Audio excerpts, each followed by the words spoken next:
Good evening, Randomania. Hope everybody is having a decent enough Monday. If not, we'll try and make it better with a little Final Fantasy IV free enterprise randomizer action. We've got a hype lineup. You have to start with Edward, so that part's not hype. But I get to work with Rex tonight, and that is hype. How you doing tonight, Rex? Doing well, Trenton. How are you doing tonight? Doing pretty good. Looks like we've got some black. Nope, that's gonna be white magic in the early game. But Magma Key is a nice early item. For anyone who was hoping for a hook seed, their hopes are dashed already. With Magma Key, we have access to the subworld. Now, tonight's flag's a little bit different, so bears explaining. Do you want to touch on what V1 means? V1 is one of the variant flags that we have for Free Enterprise. As if you're familiar with Free Enterprise, you know you've got to find a way to the moon and then use the crystal to transform Zeramis in order to beat the game. That's the same thing in this one as we're used to. However, in order to get that crystal, it's not in the pool of the regular key items as they normally are. So what we need to do is to find two of the key items that are still in there, the adamant and the legend sword, and take them to Kokol the Smith's. And instead of giving you the Excalibur sword, instead he'll forge the crystal for the team, and then you can use that to transform Zeramis. So it's a bit longer of a route in general when this variant is added, because you need an extra key item in there. So that's going to be one of the biggest challenges for these runners tonight. As for where they'll look for those key items, it's K2 tonight. So the lunar bosses as well as the summoned monster locations are on the table for having any of the key items. That's right. And if people are able to find the darkness crystal, that opens up a lot of those lunar bosses and a lot of places for people to look for those key items. With the magma key, we already have a lot of key item locations available for people to check right away. And we're going to see some divergence of routes, I'm almost certain. Silk webs for sale in Baron is an interesting little thing to have. It's a great utility item. You may not use a ton of them, but a few of them never hurts. Yeah, they're especially used. I think they're one of the best items to have in the game for the Zeramis fight. Having any character be able to cast slow on Zeramis is very useful. And this is no free lunch 2 tonight. So our typical characters not available in all of the spots applies. However, the easy scripts are off. So if we find Water Hag in a spot where he's got 20,000 HP, you're going to have to deal 20,000 HP to the Water Hag. Yeah, the Water Hag, Dark Knight Cecil become a lot more difficult. Other scripted fights, like, for example, the King and Queen of Evelyn, they might have a lot more HP than they used to, but they're still pretty easy.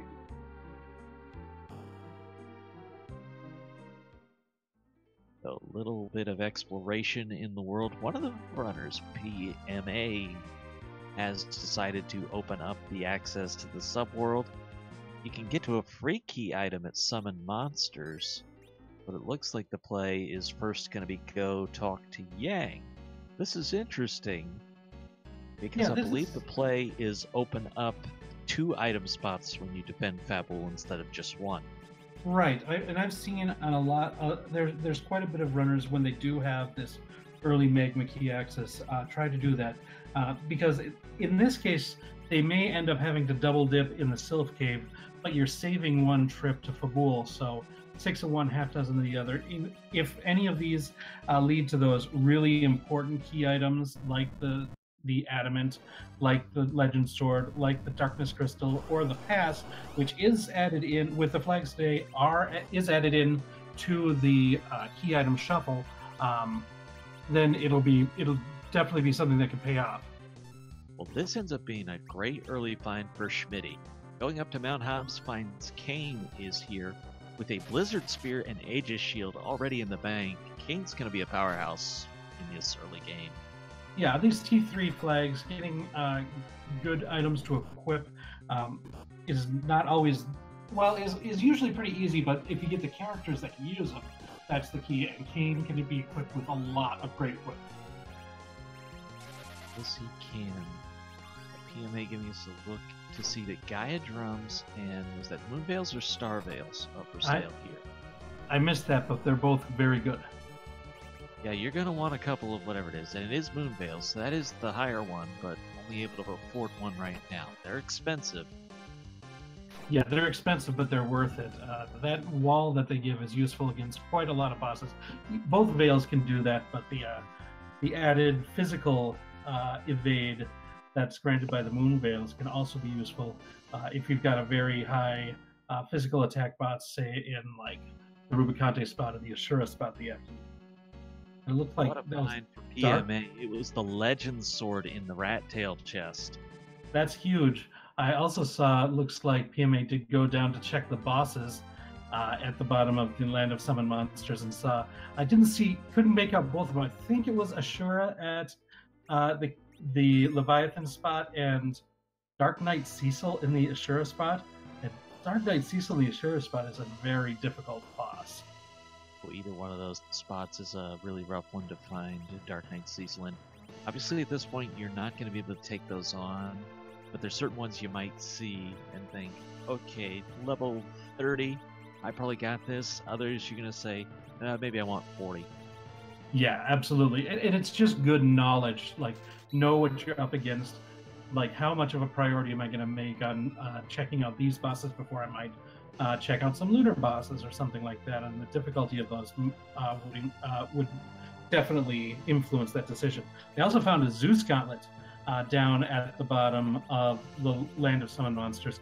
One of the best equipment for physical attackers. And with Kane being available early in the seed, that's just another great piece of equipment that he can equip to make himself a powerhouse throughout the course of this run. So you may wonder what happens to Excalibur in V1, and it will get put in the pool with the key items, but it will not be a key item. So in terms of getting bonus experience, Excalibur does not count for that. That was actually the Magus Sisters and Dark Knight Cecil. Oh, it was the Magus Sisters. Okay, yeah. I wasn't quite sure. I knew it was Dark Knight Cecil. That other one I couldn't quite pick out. It was only a quick glance, but good eye. Chaksura has gotten through the Antlion fight, so we'll find out what's here. It's the Earth Crystal. That's a very useful item. Can unlock a couple of characters up at the top of the Tower of Zot, and also a big, huge treasure room at the bottom of Toria Castle. So. Early game, when you're low on money, it's a great time to have access to that, and Chaksura will. Yeah, absolutely. That's one that you want to see early. If you've already got your party set, you've got your good equipment, then the Earth Crystal's like, well, I guess I do get a key item at the top of Zot, but it's not the one that you're looking for right then. But early game, it's a great pickup. PMA is going to add Kane to the party.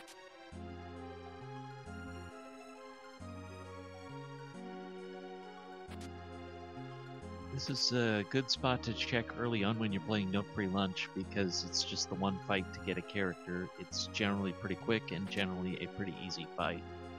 Yeah, although almost any fight is still going to be somewhat difficult with a starting power to get Porum and Edward. They're not known for dishing out the damage. Luckily, there's those useful J items. It looks like Chokosura has been able to equip Edward with a bow and arrow, which makes him a lot more useful as well. In the early equipment advantage, we saw it carry PMA. That Blizzard Spear on Kane, he just jumped and eventually got Akamon. Yeah, Blizzard Spear being a weapon that in the vanilla game you don't get until after you've got Underworld access. Being able to get that right at the beginning is huge. As for other items they may be looking for in these item shops, of course the pass will not be for sale. Cure 3s would be one of the ones that we certainly look for. We've seen Gaia drums, sirens, coffins, always in great demand. Yeah, and life potions are another one that's always one that people want to find. Absolutely. PMA is now going to give us a sighting of the first item here. Ooh, that's huge. That's the Darkness Crystal. That gives access to the Giant of Babel and the Moon. So that's huge. That's a lot of places to search for possible key items. Indeed, it opens up the biggest chunk of possible locations for the key items. Well, considering the magma key is already gone. Yeah. But just the number of fights on the moon, it's not the majority of possible locations in K2, but it's the biggest chunk of locations. Yeah, Plurality, I think, is the word I'm looking for. Yeah, that I think you got there. Absolutely. Earth crystal for Schmitty now. And that looks like one of the twins is lying in the bed in Kaipo. So if we find a sand ruby, the character will become available. There's our lives. Yeah, that's a useful find. I mean, there is the life potion glitch or the zero vitality glitch, whatever you want to call it. That can be useful in grinding, but just the peace of mind knowing that you have life potions to revive your characters, that's a big part of it too. So just to kind of point this out real fast, PMA, remember, went and took the magma key first thing. So that kind of indicates PMA has made the most ground so far to be here on the same fight as Chakasora. Yeah, that's a good point. Has not done the antlion yet, but I suspect that's the next stop. PMA might be one of the runners. I know there's some runners who try to avoid Antlion Cave until they've got the exit spell to get out of there fast. That might be what's going on. I know Forum will eventually learn exit naturally, and we'll see if that's going to be when they decide to go there, or if he just wants to go there right away next. Defending Fabul, you get rewarded with a spoon. So a lot of early key items in this K2 seed. It's being generous. Yeah, it really is. And speaking of generous, Schmitty has gone into Toria Castle's treasure trove, and that is a lot of chests.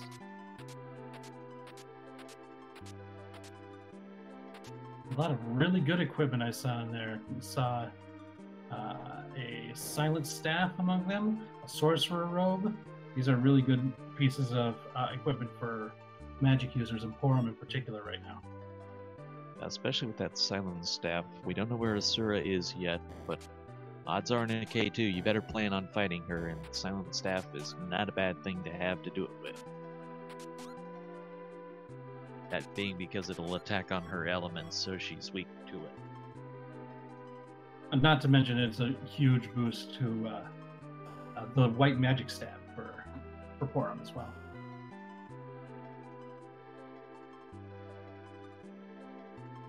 So PMA has decided to go for the darkness crystal to unlock the big whale.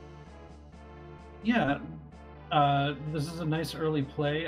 Gonna at least be able to check out the Hummingway shop and the character on the moon. Not sure how confident he'll be at trying his hand at any of the bosses up there, but at least see if great characters up there.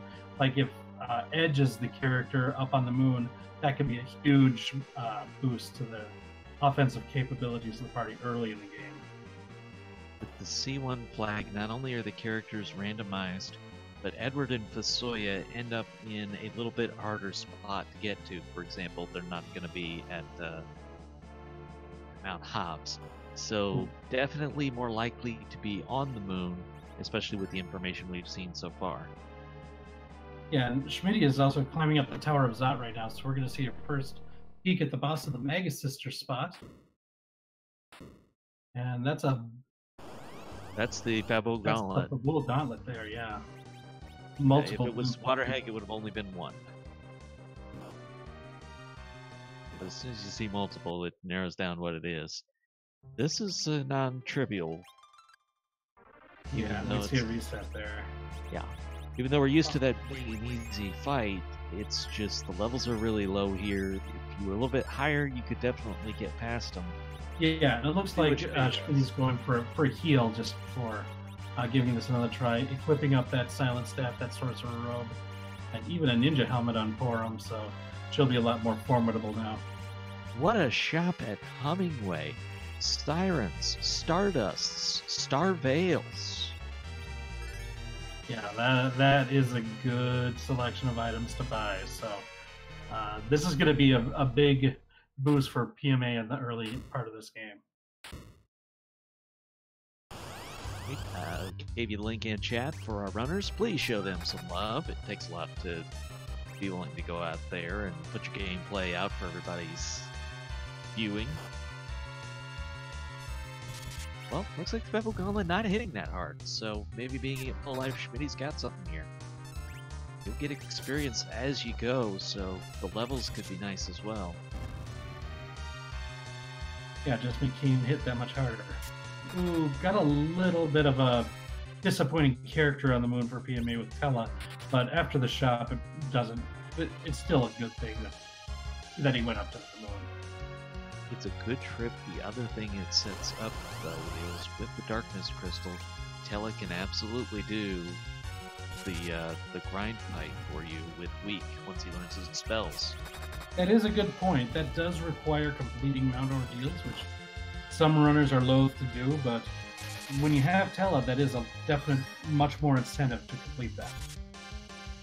Yeah, I think you nailed it perfectly there. When you have a reason to go to Mount Ordeals, aside from the fact it's an item spot, it looks a lot more compelling. Ooh, Agapogo, where was this? This is at the Antlion.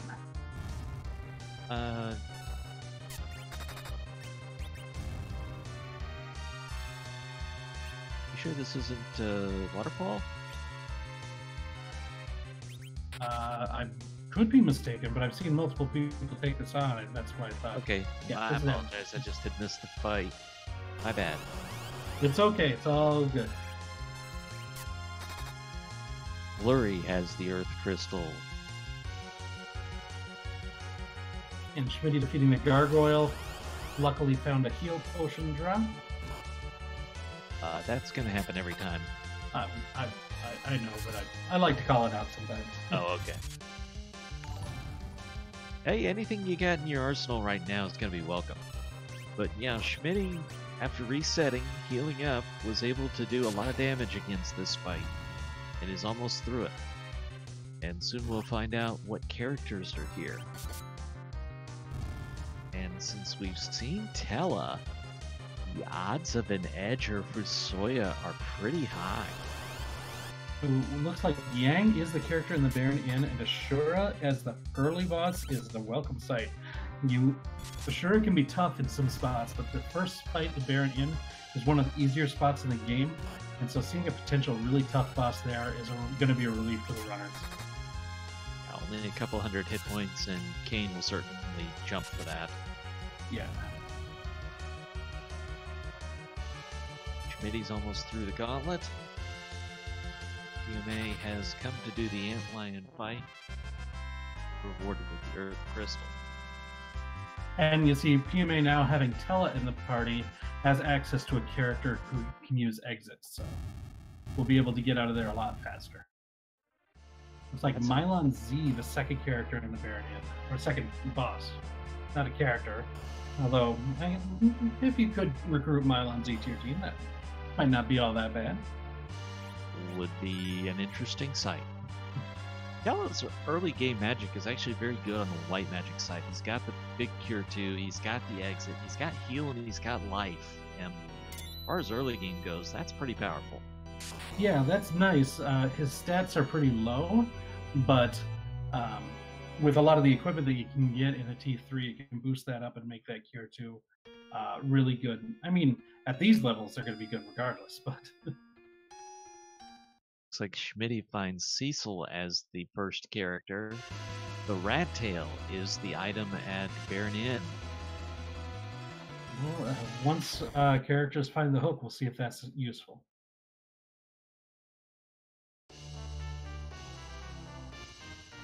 And Palom.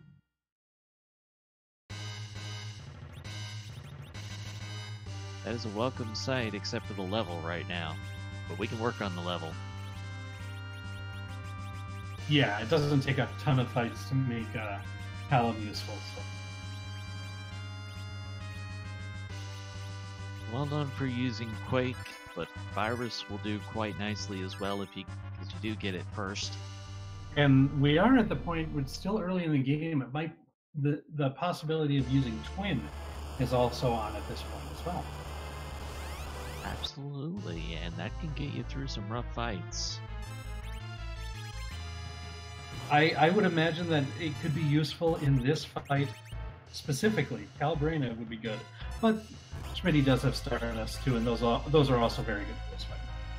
Yeah, because they guarantee the Comet spell instead of Twin, which only has a % chance of using it. Yeah, it looks like Sluice Rage is doing plenty of damage because this HP is divided. And there they go. So well done for Schmitty. That Fabul Gauntlet looked rough the first time, but he made it happen. So earlier I was wondering if possibly anybody was going to look at the waterfall. Now Chakasura is going to do just that. And the reason to do that would be to look for the Mist Dragon. Would you like to explain why? Yeah, whenever you've got the no free lunch seed, before I get to that, in the regular seed, there's a key item that you can pick up by talking to Edward in the bed in Toria. Since the free lunch says, you got to do something in order to get a key item, not just walk and talk to a guy in a bed. There's an extra key item spot that's not accounted for.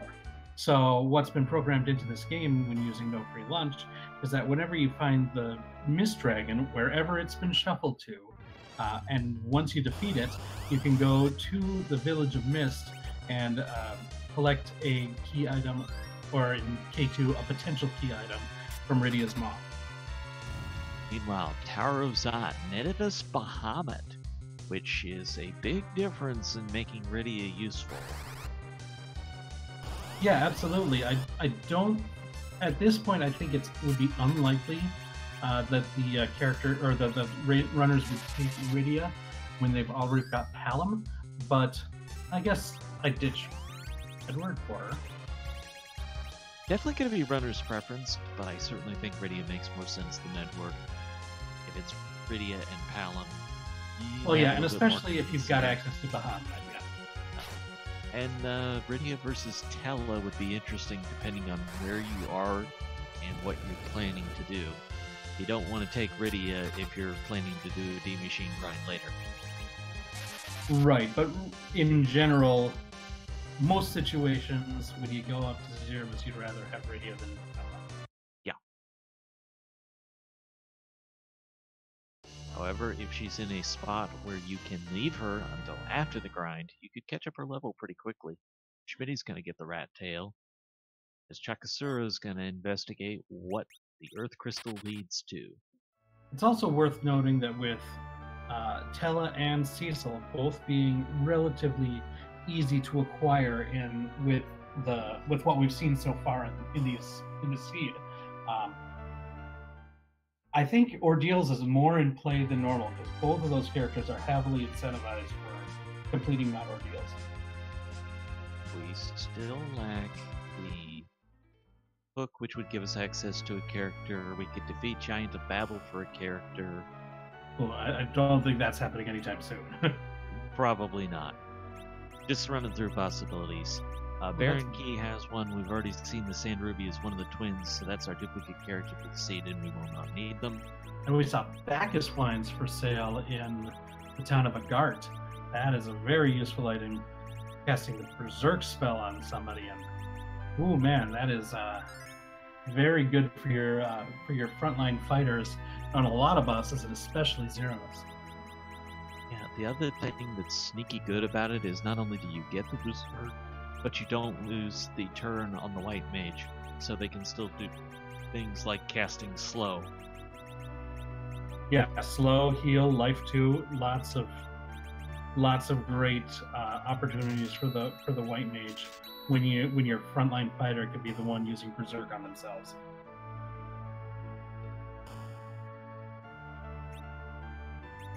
Jackasor took the fight with the Flame Dog. That is not eligible to have a key item. However, anytime we're fighting one of these trapped treasure chests, they draw their rewards from a different pool than the rest of the game's treasure chests. And that tends to be a little bit higher quality on average. So you can still get elite stuff from those trapped treasure chests. Yeah, it looks like, and this is one of the things where you're talking about, you know, T3, T4 seeds, where there's going to be good equipment, good items in treasure chests. Earlier in the game, you might see people opening up a lot of chests, and I think that was just Chocosaur's plan. Like, I'm just going to open up all the chests here in the tower inside, because you're still requiring money for the items. You're still so anything that you don't need, you could sell, and you're still looking for better equipment to outfit your party. Once you get to that point where it's like, you know, I think I've got enough money, I think I've got the equipment that'll get me to the end of the game, you'll see people skipping chests a lot more frequently. Basidia had coffins for sale, and it looks like that's enough for PMA to say, I'd like a few levels, please. We are gonna break some eggs open. Yeah, this is probably going to be a little mini grind. I think PMA picked up 4 or 5 coffins. We'll see in a moment. 3 coffins, so yeah. Yeah, that is what I'm guessing will exactly be the number of fights we see. Yeah, this is an interesting little mini grind. I often see it when people get a black magic user, a Forum or a Iridia, try to get them to learn Virus or Quake early, and just make a lot of the early bosses trivial. But in this case, it's just, I think, going to make Kane a better fighter. Forum is going to learn some more magic, but I mean, this is not going to have a huge effect on the bosses other than, you know, Kane's potential damage output, I think. And maybe Edward, too, if he got a good bow on him. Yeah, the points are spot on. I can't even think of anything to add. Other than the higher level white magic could potentially get you Berserk. I'm not sure if this is going to be quite enough to get to that point, but that'd be a very welcome sight if we did. Yeah, and having a variety of white magic available, slow, blink, Berserk, is without a doubt useful as well. Alright, so PMA got those levels. Where is the next stop? Oh, PMA going to my treasure town. Let's see if PMA is going to talk to the dwarf and see what their occupation is. Nope, just going for the treasure? I guess that makes sense. Yeah, I don't think we're going to see that in a race, but strongly advise you do that on your casual runs. Talk to some of these NPCs, you'll be surprised with the results.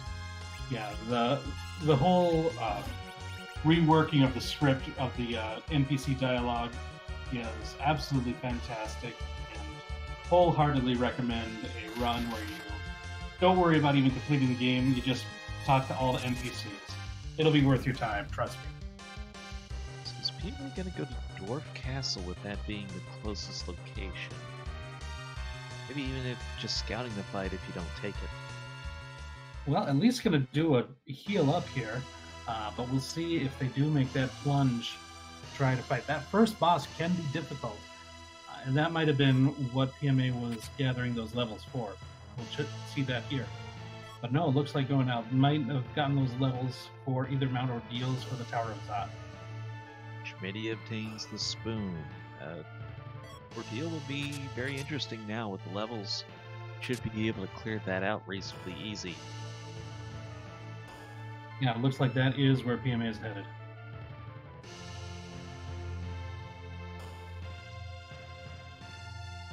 Still a lot on the table. We have 1/2 of what we need to get the crystal. We will not find the crystal, we forge it by obtaining the Legend Sword and Adamant. Legend came from the land of summoned monsters in the chest that is the rat tail in the vanilla game, the Adamant, yet to be seen.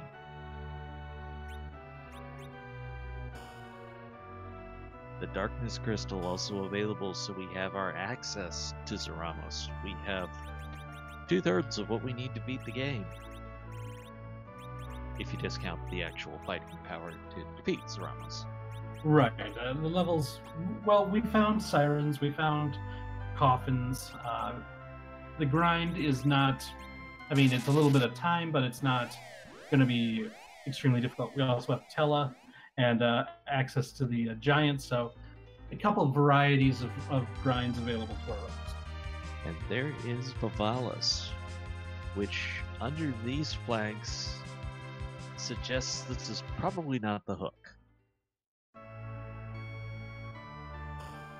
I guess it would be eligible too because we have the magma key, but yeah, I'll still stand by my statement. It's probably not the hook. I think even just like on a straight numbers basis, you could roll with it's probably not the hook. It's probably not the X is going to be correct for pretty much every option. We've had a lot of early luck with the key items being at the normal K1 locations, if you will. So it seems like we're due for a run of not here. So far, the only one we've had that came up not a key item, I think, was Zot. But of course, that gives you Bahamut. And nobody's going to turn their nose at that. Bahamut counts as a key item. I mean, not for like purposes of the game, but it's pretty important. The earlier you get it, the better. So Evil Wall is the back attack boss. Yeah, this is going to be a boss where PMA is going to be glad about that little mini grind. This could have been a tough fight. That back attack with the Evil Wall is pretty mean because it can get a lot of its physical attacks done pretty quickly. That's a lot of magic on Forum now. So it definitely paid off on the white magic side as well. No character for this, so I think PMA is going to end up being the last person to get a full party whenever that happens. Flurry, however, is not filled up either.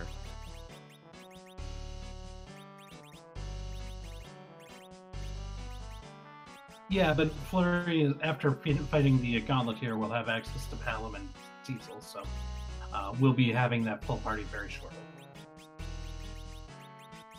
Keep the wall down. You get a few full heal before the next fight, so kind of iffy on whether or not you go back and save. Part of me likes to do it for the safety save. Other times, if the boss wasn't that hard, I'll just go on and take the heal. I think in most situations, I wouldn't go back to safety save because it's only like about 1,000 hit points for that boss. It's not very tough. However, we don't have anything free, and even though the Wyvern, we've got a different flag on it tonight, it's not going to open with Mega Flare, but it can open with any attack in the game, so it could still get you if it opens up with Meteor. This is the W2 flag. I'm not sure how often we stream that. It's the white shirt.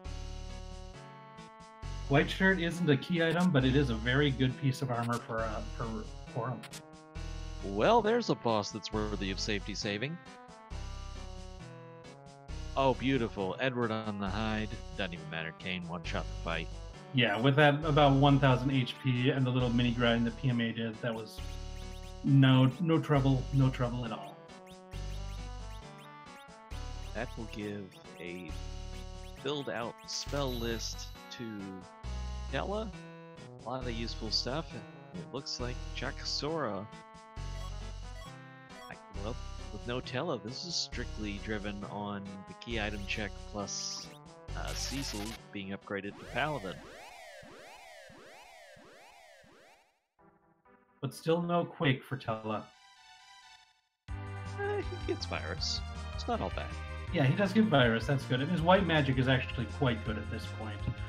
I think tweaking him as a white mage is usually a little bit better, but when you've already got Forum in your party, you don't usually need another white mage. Oh, usually what runners will like the most about Tella when they have him is access to the weak spell as soon as you've done this. So that opens up possibilities to do all your level grinding in the Giant of Babel. That is true. That is the best payoff of Tella. Even though he can only cast weak 3 times, 3D machines going down is a lot of experience. If you have access to ethers and other characters in the party with MP that he can psych away from, then all the better. About 35 minutes in, so let's talk a little about what we have seen. Our runners start off with the Magma Key. In the Land of Summoned Monsters is where we found the Legend Sword. The Antlion spot had the Earth Crystal. First item from Yang's wife was the Dark Crystal. When you successfully defend Fable, you are rewarded with the Spoon. The Baron Inn, where PMA is now, has the Rat Tail, and successfully clearing Tower of Zot gets you Bahamut. So chat, how about it? Where do you think that adamant is hiding at? We have to have it to forge the crystal tonight. Where do you think the adamant is hiding? And if you're saying moon, you have to guess which boss.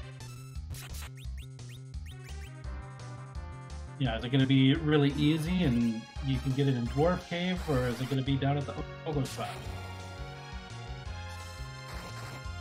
I am thinking Super Cannon Room tonight. Ooh, requiring the tower key. Which may or may not be on the moon. Yeah, exactly. You know, like I think most people who watch people run this, I'm hoping that even if it's not what gives you the adamant directly, I hope that it's required that we see the Twin Heart. That's always one of the hype parts of an evening. That's the one place I always root for the Fable Gauntlet to be at. Oh, yeah. So you're ensured a really long fight? Hey, it's the same amount of time. Why not have it be there? Exactly. Yeah, that's a good point. Hope that it's not the vanilla Dark Elf, or when he changes, it could end that music. Yeah, those Phase 2 bosses chipping us on the music. Dr. Lugae's the same way.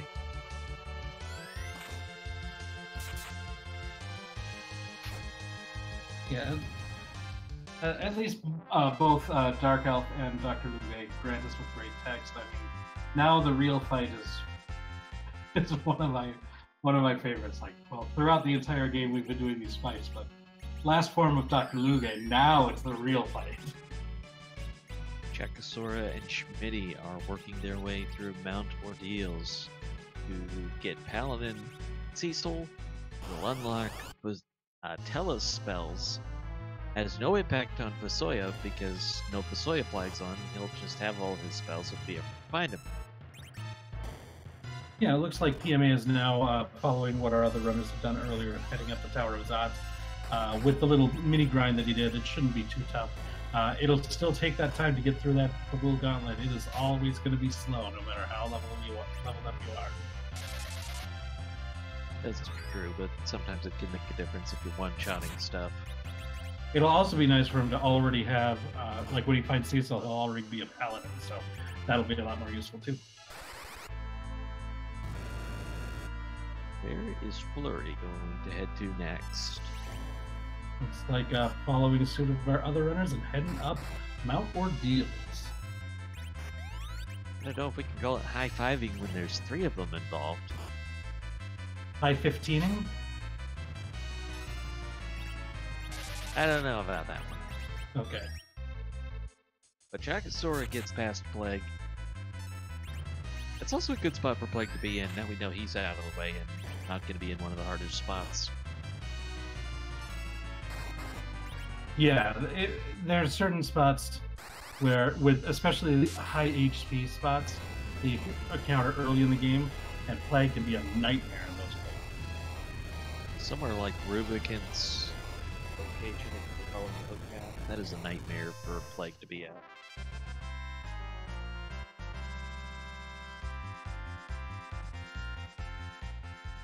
But any of these places you can one-shot on him, it's going to be a welcome sight. Also, he's not going to do damage, so you're just all-out blitz to kill him.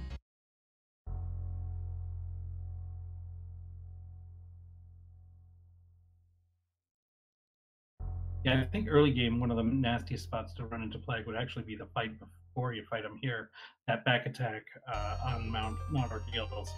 If you're not, if you haven't done much leveling, that can come very fast before, or the count will go down really fast before you're able to start doing your actions.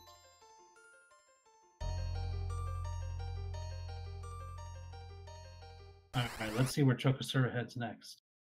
Gonna pick up the big whale. Very reasonable play. Will Well, Katsura take Ella? Chocobo hasn't gone to Sheila yet to get the darkness crystals, so looks like just doing some shopping Okay, you're right. in uh, in Mysidian there. This is where coffins were for sale. And Chakasaura's got a good bit of money, so 10, 20 coffins? 10 coffins. That's a good bit of levels.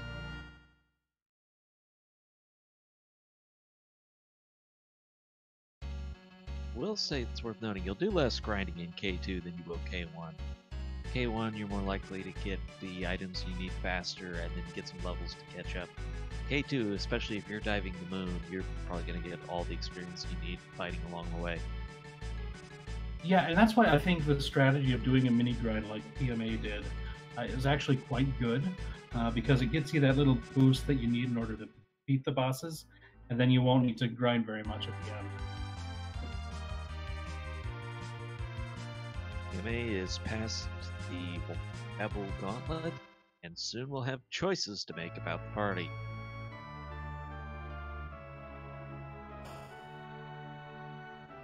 Yeah, this is definitely going to be an interesting choice. Feel pretty confident in saying Yang and Kane are sticking around. After that, I don't know. We've not picked up the big weapon for Cecil. We do have the legend sword he could use, of course. I think that Porum is definitely staying in the party too. Because I think giving up the only white mage that you have right now is usually not a good idea.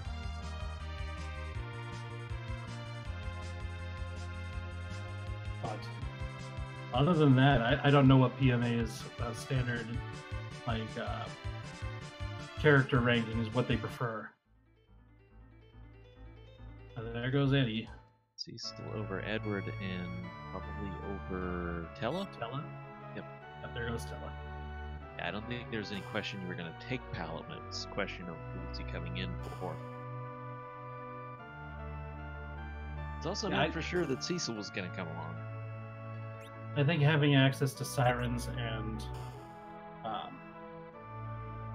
sirens and coffins makes that that D machine grind, although potentially really impactful, quite dangerous and kind of unnecessarily dangerous when you've got access to a really safe grind in the egg grind. By the way, one of the little side benefit from completing Tower of Zot is that Rosa learns exit wherever she is. Yeah, that is very useful because exit is a very useful spell when you're when you're trying to go fast. And it's something that's easy to forget, that Rosa does not have exit unless you do that. Legend Sword pickup for Chakasora. Going to be an exciting find. But people have been in that position where it's like you get rid of Tella, you pick up Rosa thinking this is great, I get such a better white mage. You go to exit out of the dungeon, oh, wait. Where's my exit? Yeah, it's that's definitely happened to me. You haven't really played Free Enterprise unless you do that once. You don't have to do it a lot, but you have to do it once. Legend Sword for Schmitty. I also almost always miss the auto trash, the dark matter when the chest opens. Ooh, there's those Gaia drums for Schmitty games. Very useful item, even through the mid game. Just great AOE quake spell that anyone can use. Yeah, and just the ability to use that with someone who doesn't have another good action to take, good. It's a way to put out damage instead of just waiting for the turn and doing nothing. Yeah, and unlike some of the later games in the series, like Final Fantasy VI, if you skip a character, they're just doing nothing for the turn. You can't just cycle back to them when they have something useful. You have to wait for their turn to come up again. Sura is going to come find Yang. We've not found the pans. We do not have access to the second item. But if Chokosura does go up and talk to Sheila, Yang's wife and fool, that will grant him the Darkness Crystal, so he'll have moon access as well.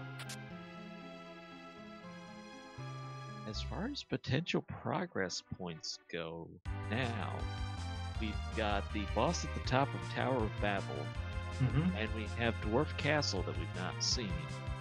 That's true. Yeah.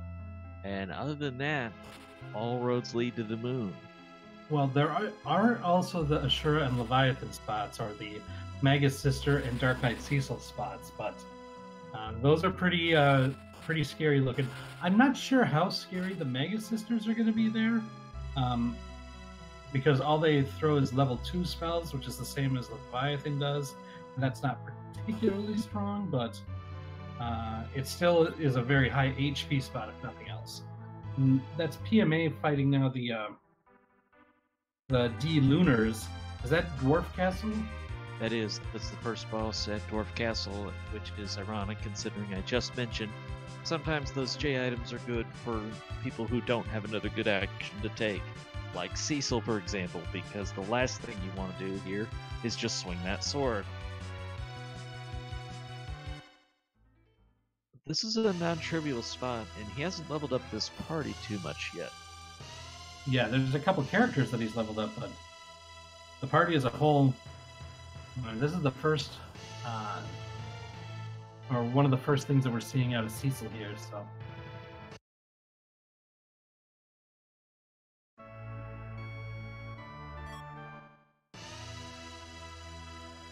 So they're of course weak to holy damage, but we don't have Meteo. Or Excalibur or Crystal Sword. Crystal Sword would just about do max damage here, probably. Ooh, that was maybe nasty. Not on level 1 Cecil, but yeah, the Lunar Dragons are now in their kind of enraged mode. They got the wall up. That's the reason for not attacking and using spells instead. But if you run out of spells, and those viruses are no joke there. Schmitty did go and collect the Darkness Crystal and is now cashing in it and getting rewarded with a big whale. I haven't seen anyone attempt a moon boss yet, although no one's been high enough level when they got to the moon to seriously take one on. PMA. Is that right? The most recent save wow. that he did is back in the Tower of Zot. Ooh, that is rough. That wipe to the D-Lunars cost a lot of time. Chokosura redo a boss fight, redo his party selection.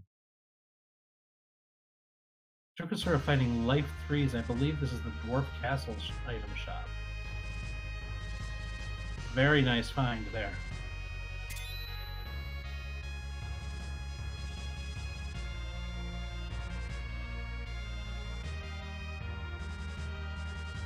Now Flurry in that same fight, gonna hope that Flurry avoids that fight command in this one. Looks like being very careful, just using the jump, which is not the same, even though it is physical damage, it's not the fight command, so it doesn't trigger that nasty counter of walling up and slinging those viruses. Yeah, that's going to be true for this boss, for any of your counter bosses like Antlion. You can also have Yang kick, or if it's J2, he can do build up and it will not trigger that script. Yeah, also Rosa's aim works that way, and very useful there too.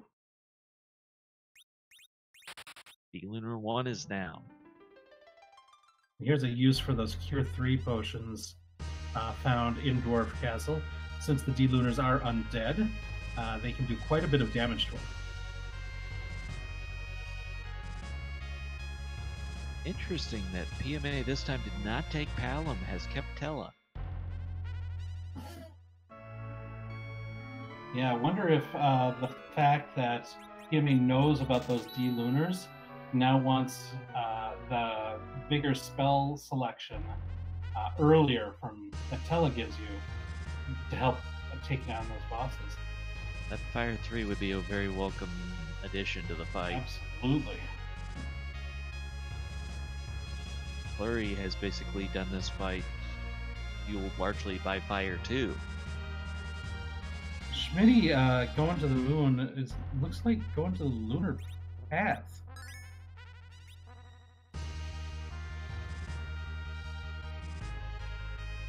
There is one treasure chest that is trapped in the lunar chest, in the lunar path. So otherwise, you could get to the treasures if that's what you wanted. The fight might be a little challenging at this point.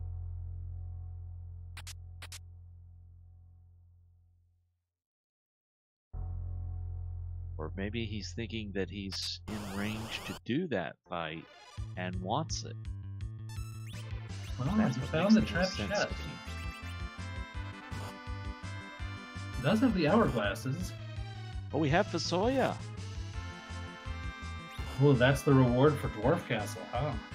Yeah, I think, well, gonna go 3 mages.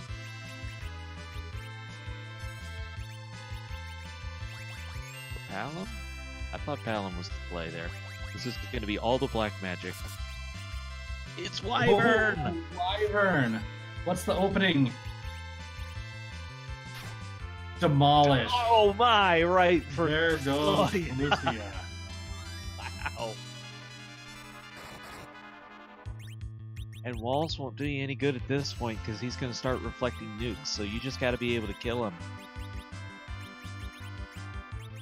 You can Meteo, which doesn't care about the wall. Quake doesn't care about the wall.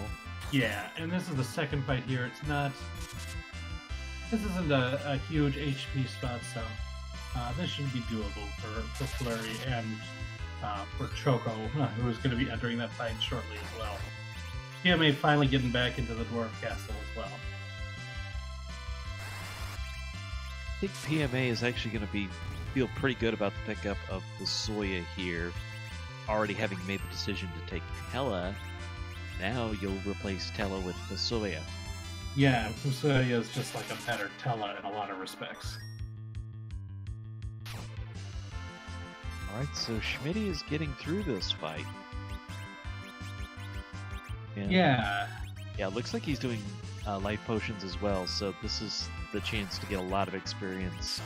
Well, if you checked Hummingway, you would have found Sirens. So, interesting.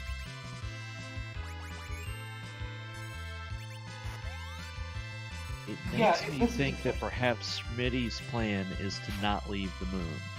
That might be, and also this kind of serves... I mean, Schmitty had the hourglasses, so... Oh boy. I'm just logically thinking through what happened here. PMA just cast Meteo. That means he used Soma Drop on Tela, which is probably not going to feel good with what's happening next. Good point. But going back to Schmitty, Schmitty had the hourglasses, so he knew that this was a relatively safe fight. Wasn't going to wipe his party with it because the stop is going to prevent that. And by using this life glitch on these Proplotes and Dukiotes, whatever, however you pronounce them, it's going to get quite a bit of... I'm sorry, not good for PMA. Cast nuke, didn't get it off fast enough. The wall was up and down goes for him. Yeah, things just aren't going PMA's way right now, are they? They are not. Go ahead. Okay, and just to finish up what I was saying, this is going to serve kind of as Schmitty's mini grind, similar to what PMA did earlier in the game. And I agree, this is kind of the play. I think Schmitty is... Ooh, that hourglass wore off, though. That's going to be rough. I said he wasn't going to wipe, and then he wiped. So, what do I know? Let's see. I was gonna say he doesn't have Fusoya, but Tela, but the Tela doesn't learn Stone anyways. Stone is a big difference maker on the moon. Yeah, that's one of those spells that I didn't take much advantage of when I was young playing through this game vanilla, but man, oh man, has Free Enterprise made me appreciate the stone spell. Absolutely.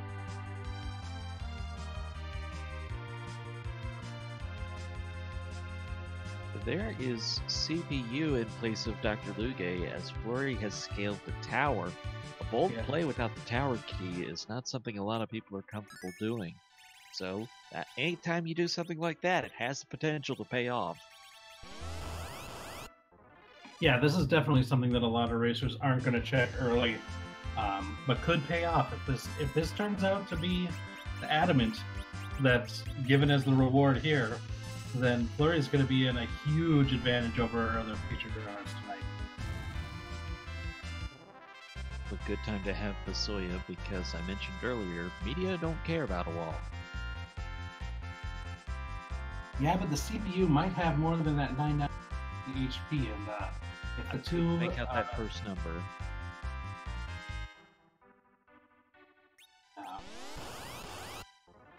Remedy is doing 10% health, so if you see the Remedy, you can work out how much HP CPU has.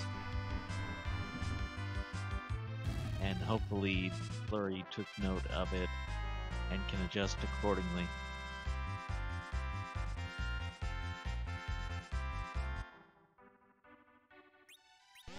Sora finds Tela.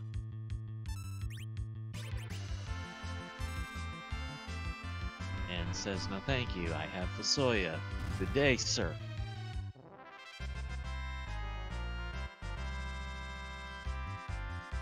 May or may not have been those exact words. Oh, I imagine those were the exact words, yeah. Gotta scout the Bahamut cave. You can get to the treasures tier without an encounter. If you're feeling brave, you could turn on encounters and take on some behemoths for a big pile of experience, but they're so slow to get past, I wouldn't do it. And maybe, just maybe, it's a friendly boss.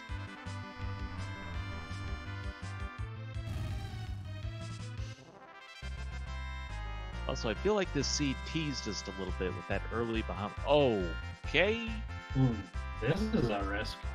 These are dangerous fights early. I mean, not if he gets the hourglass off. Right. It's all about getting the hourglass off and making sure it stays on before they die. Now, Choco does have access to weak, which is going to make this a lot easier.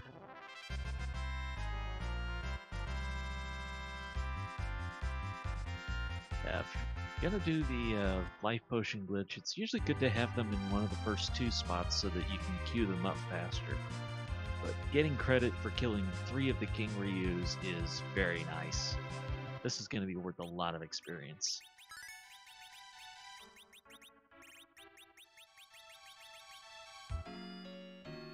Yeah, this grind is is worth definitely more experience than the eggs, but they don't start off in egg form, so it is a bit more dangerous. Absolutely more dangerous to start. Probably reasonably safe once you're going a little bit. Get some stats on your side, etc. Sure, and as many hourglasses as you have makes it a lot easier too. Looks like Flurry was able to time that Meteor on the CPU to get them down without having to deal with below 199. Excellent. And that's the Excalibur. So that's what's moved into the item pool because of Forging a Crystal.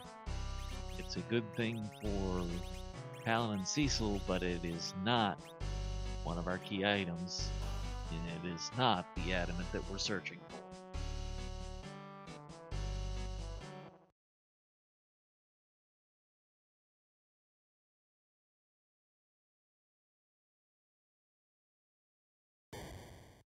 Yeah, there's a lot of runners who kind of shy away from Cecil, but when you find something like the Excalibur, he becomes extremely useful in battle.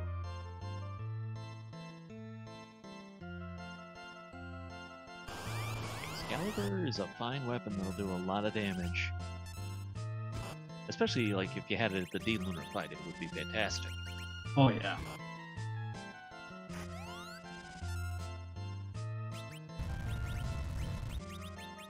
But I definitely think that the existence of the Excalibur and the Crystal Sword make it possible for Cecil to compete with Kane.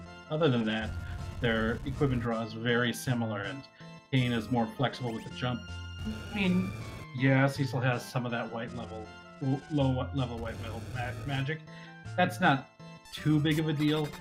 The cover effect is actually quite useful.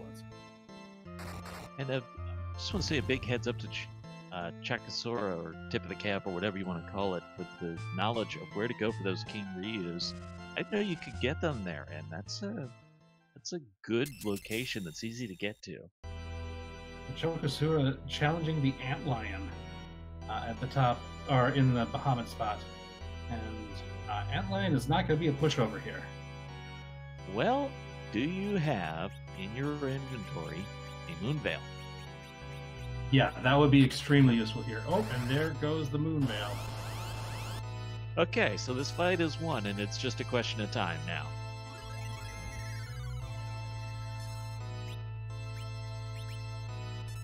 And ideally you Berserk Yang as well.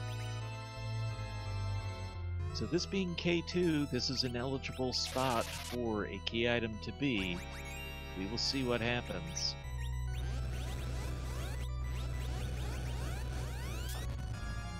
Also, the blink prevents Antlion from hitting Pasoya. Yeah, it gets a couple free shots in, and or free dodges, however you want to call it. And then just chucking nukes at the Antlion. That's a lot of damage. The levels were a little low coming in here. The strategy was good. You're going to take counters from Yang, but as we've seen, the damage is not a lot from that. It's more the standard attacks you have to worry about.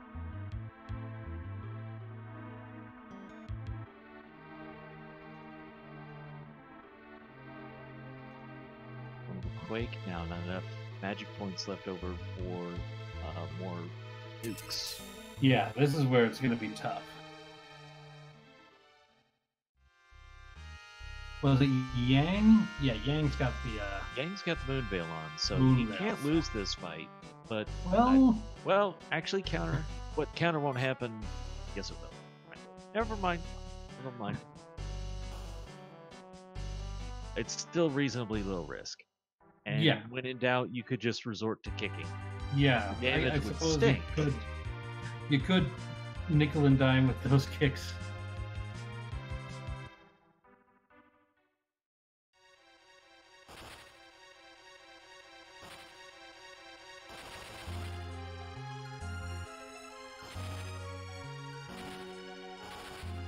Had an elixir in reserve, that'd be nice for Pasoya here. Get him alive and then heal up all the magic points back.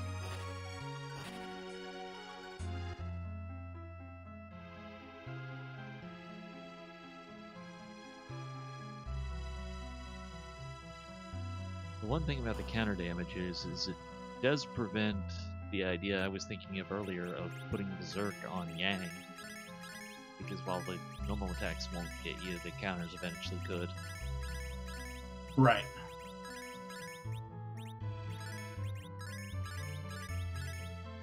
Okay, Choka got the illusion up for Porum, so she can take a few hits and hopefully try to revive some of the other characters.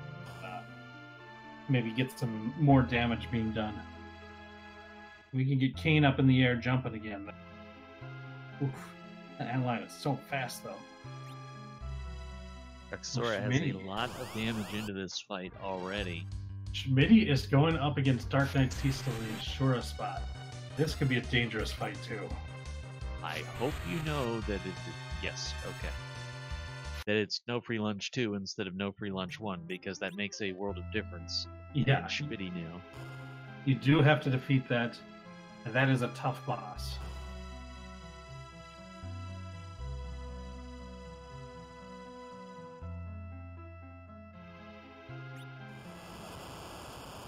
PMA has picked up the Excalibur, clearing CPU out of the way. And Flurry has challenged the Antlion as well.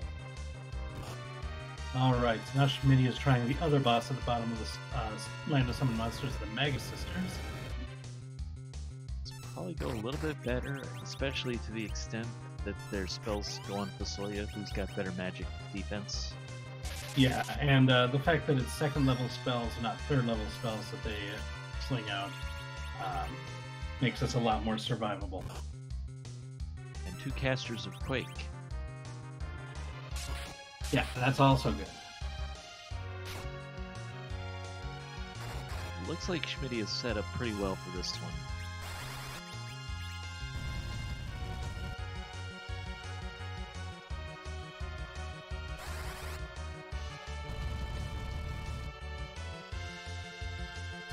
Oh, apparently it's a crystal ring.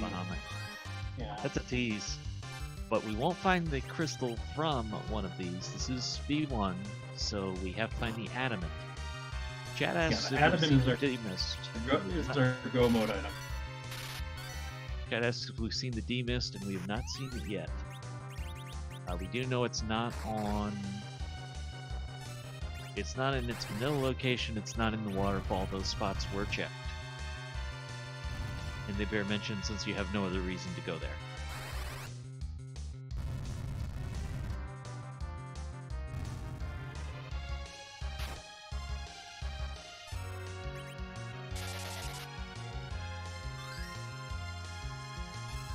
Alright, 2 of the 3 sisters down. Unfortunately, the one that's left is the one with all the hit points.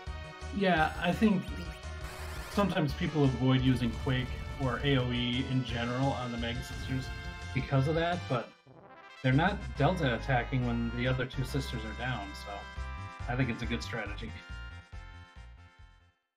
Work for Schmitty there. Results when you take one of the sisters out.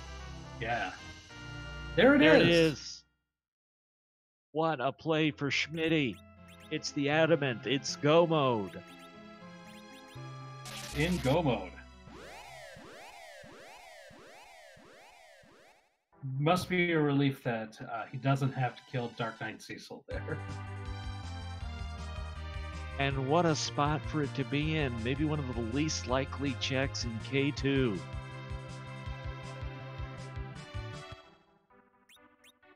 So to get go mode, the Land of Summon Monsters had the Legend Sword in the treasure chest that normally holds the rat tail.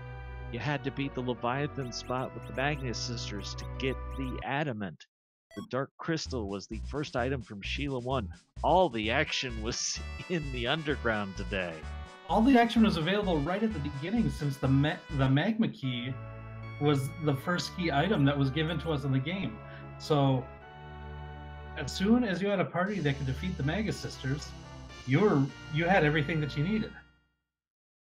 Schmitty will be our first runner to have the crystal, and it could be a while before one of the others on stream figures this out. We do have many runners off stream, and do not know where all of them lie in their progress, but boy, Schmitty made some divergent plays, and that one paid off.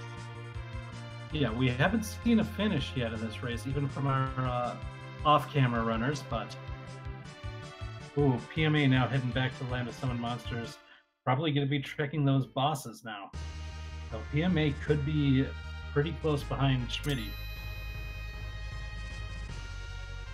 I think PMA is in a pretty good position to do this. I'm not sure he has quite the same level Schmitty did.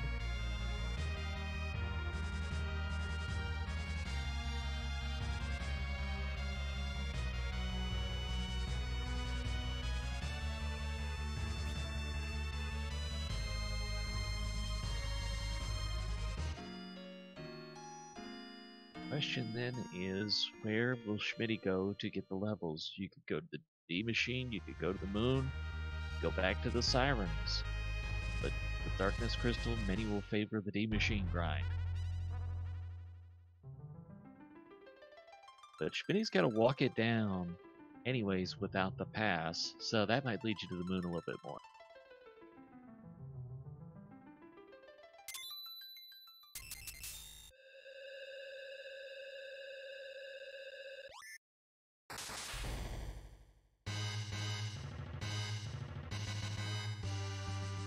Or does Schmitty already have enough levels and I just didn't see it? I'm not sure. Might be going for a King Ryu grind as well. Makes sense. The first 2 floors, if you just turn on encounters, don't do sirens, but if you turn the encounters on, the carries and the witches or warlocks or whatever they are, you They're can warlocks. take them out in one shot with stone. Yeah.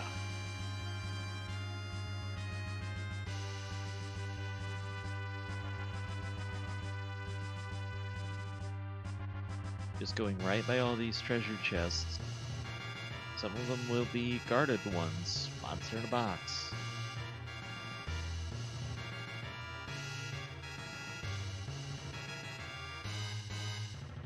And Schmitty he may reset out of the Dark Knight Cecil fight, but looks like is going to challenge those Mega Sisters, and should be rewarded with that.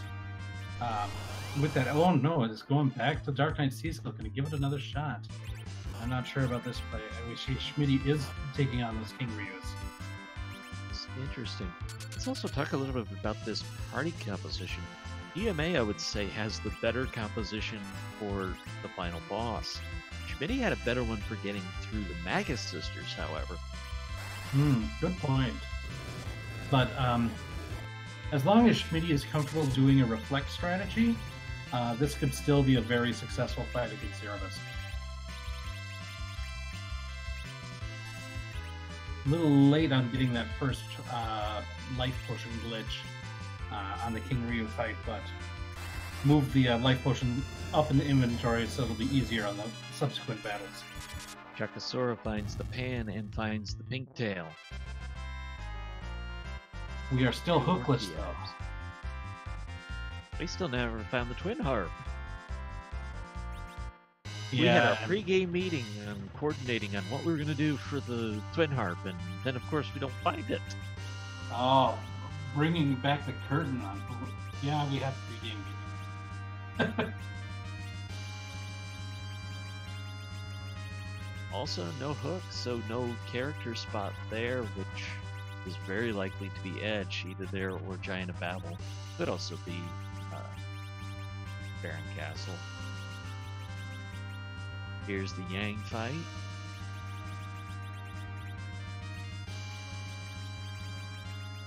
Yeah, Choco finding a karate man up down on the bottom of the moon. Already got past the Bahamut fight, rewarded with that crystal ring, which is not a bad pickup, by the way. Very good defensive item. Yeah, especially for those who can't use heavy armor. It's very good. And that Bahamut has just been a tease this entire seed. We have never sighted Rydia. No, I haven't seen Rydia, haven't seen Sid, haven't seen Edge, haven't seen Rosa. We saw the duplicate twins. One was at the Sand Ruby. We didn't see the package, Giant of Babel, Baron Castle, or Evelyn Hook. here.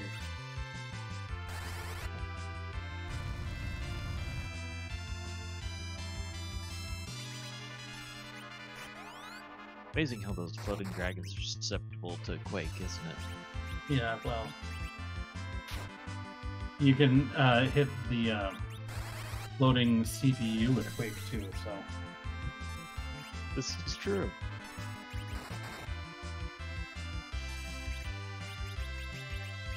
We have a Mediocast from DMA. Not a bad choice. It'll do very significant damage and does not care about wall. See how much it actually does.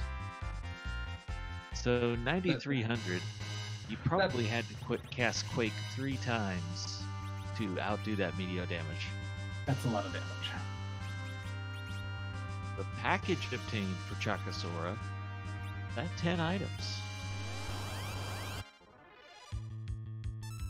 I believe so. So Chakasora will now get double experience. I bet Chokosuro would have rather seen the adamant, though. The PMA has picked up the adamant. It will be our second runner to get the crystal.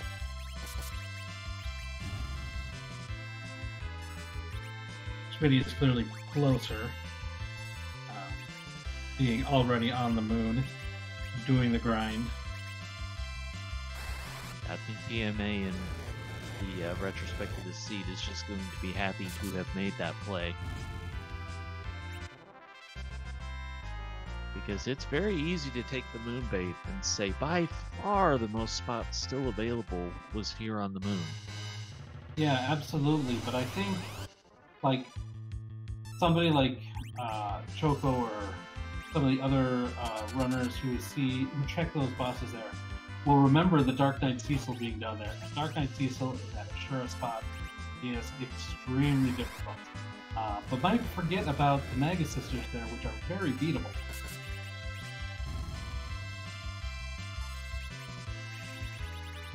So those make-game spots, they are absolutely not trivial. But the later you are in the game, the more tools you have at your disposal. Yeah, absolutely.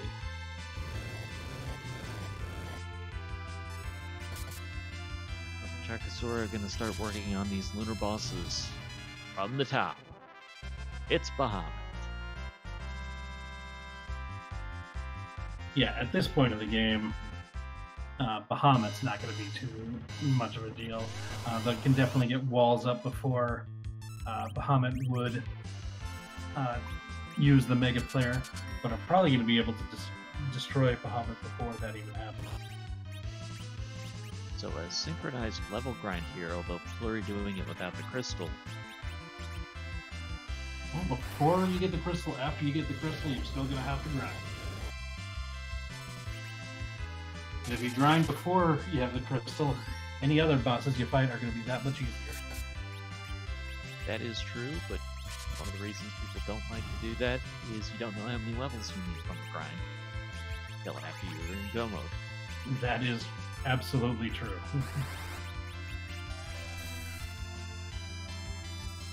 There goes the Mega Nuke, reflected off 2 characters, and gonna have to finish off this bomb with a little bit more damage than that. While our runners are doing this grind, I just want to give out a few shout-outs. We've got Christopher Warkin doing tracking today, and Math Girl on the restream. So thank you very much for that, and thanks to everybody at the Randomizer Network for letting us have this little race on Monday night. Also, big thanks to my co-commentating partner, Trent. I'm very happy to do this with you, Rex. It's been a lot of fun so far, and we still have plenty of action left to go because we got to get to the final boss. Oh yeah, and Chokosura did find that hook, so we'll be able to cash in those tails. We'll get a suit of adamant armor for his troubles, and I doubt he'll dip into Evelyn for a character, but that is a possibility. I suppose you could looking for Edge, but you don't have the swords for Edge. If you had a pair of ninja swords sitting in, then you might consider the swap, as we don't really have claws for Yang either. I don't think we ever found cat claws. Yeah, it kind of depends on how many levels you put into Yang, because his HP growth is so good. We found Cure 3 potions earlier, and he can just be a nice heal bot if you can have him throwing Cure 3 potions and have your mages reflect off nukes. If you're going to check for anything, I suppose Rosa would be a consideration for the better white mage, and Sid could also be a consideration to replace Cecil in a party to be an agility anchor. But yeah, especially I think at this deep into the game, runners are just going to stick with what they've got. I think that's most likely. I mean, that Sid play would be an interesting one, since most of our runners didn't do what Flurry did and find the Excalibur up the top of the tower's out.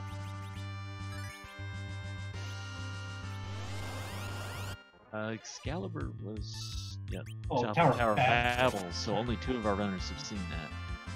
Sorry, got my towers mixed up. Everyone's done Tower of Zod.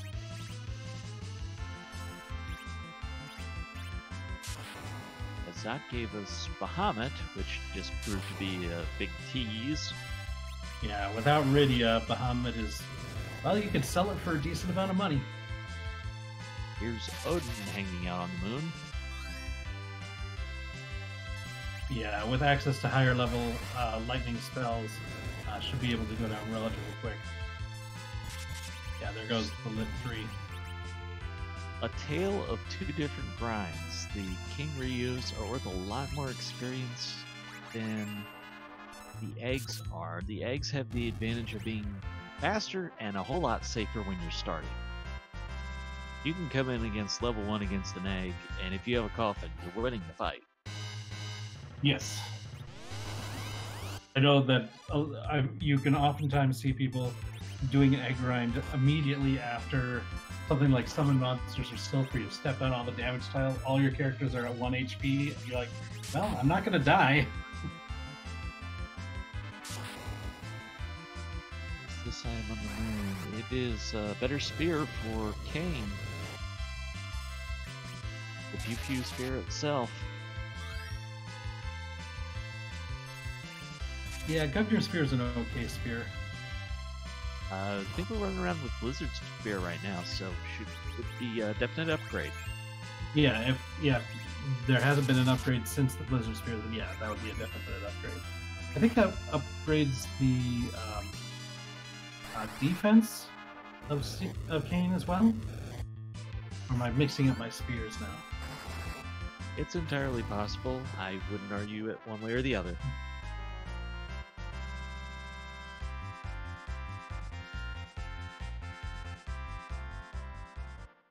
Enough levels now that Palom has learned Nuke. And that might be enough for Schmitty. Yeah, Nuke is a very important spell. If you're going to bring Palom to Ramos, you want him casting Nuke.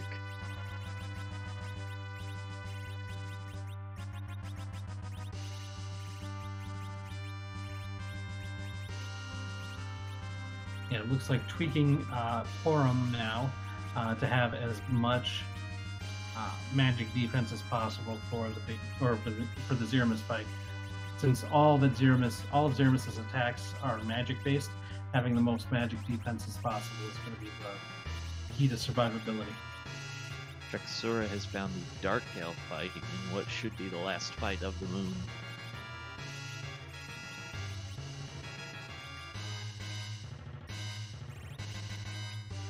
PMA is one-shotting these eggs with Cecil's damage.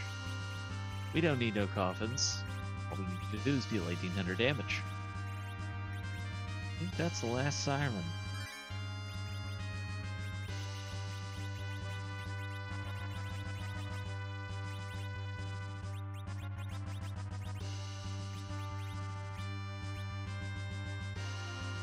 One of the troubles about running across sirens either early or in an inconvenient location is sometimes it's hard to have enough money to buy all of the sirens you need, but 30 is usually enough, and the levels look pretty good there. Yeah, it looks like... Well, we'll see if PMA decides to just make the run to Zeramis now. Looks like that's what Schmitty's doing.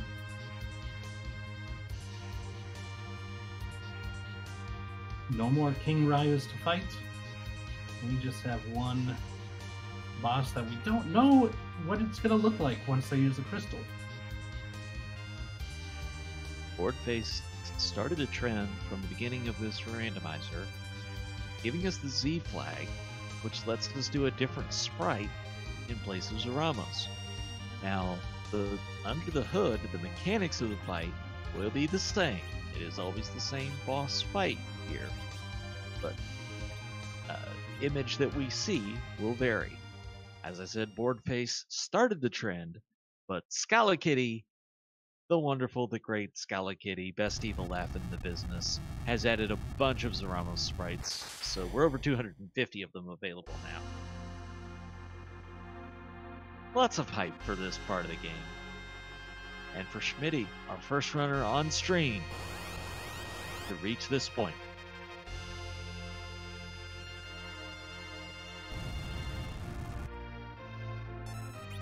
Oh, I'm really hoping for one that I haven't seen yet. It can certainly run the gamut. I had one time I got NCC 1701 this, and I'm like, I could win this fight, but do I want to?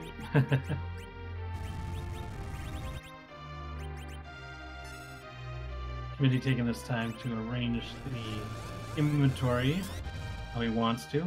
And now here comes a crystal. And the reveal is just coming.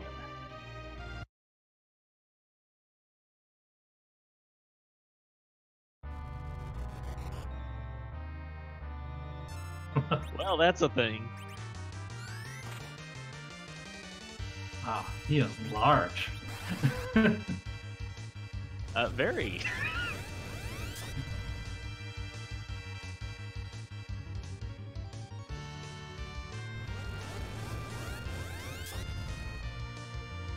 Yeah, I mean, who knew that Miles Edgeworth had these magical powers? Ooh, exit. That's not going to do a whole lot here. That was probably just a misclick. I would imagine we're reaching for slow there if it was white magic. That will nerf Big Bang. This is the same as casting Nuke will. Plus it has the advantage of actually slowing the boss down.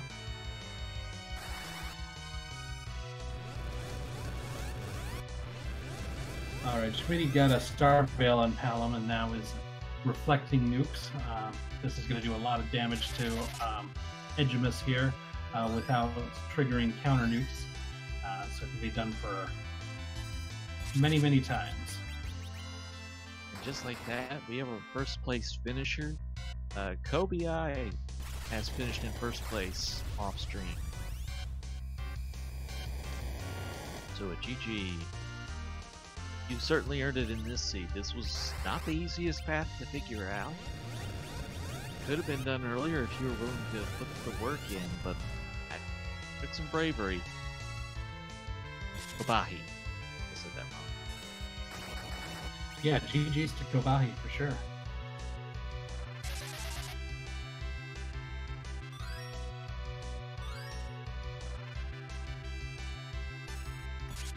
Yeah, this it all depends on how early you were willing to fight those Mega Sisters. If you had the right party and the right levels, that's basically all you needed. Because you would have picked up that Legend Sword on the way there, and the Darkness Crystal was not too far behind by just heading over to the Silk Cave, talking to Yang, and then talking to Sheila. So, Go Mode was available super early in this game if you were going to make that risk and fight those Mega Sisters. But if you were going to use Sirens to grind your levels, you had to go to the subworld, go see Yang to get the Darkness Crystal from his wife, to be able to get the Sirens from Hummingway's cave. Well, since we never found the pass, that Darkness Crystal was going to be required anyways. But I guess what you're saying is if you're going to use that grind on for the Mega Sisters. Yeah, that was the only way to do it.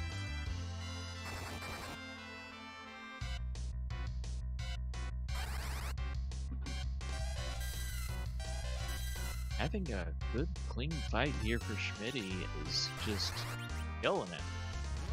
Yeah, this is a well-executed fight for sure. Kobahi has joined us in chat and says GG to everybody. Oh, there's our Twin Harp. It was at the tail, so will we see Chakasura? Go check that out. It's still an option.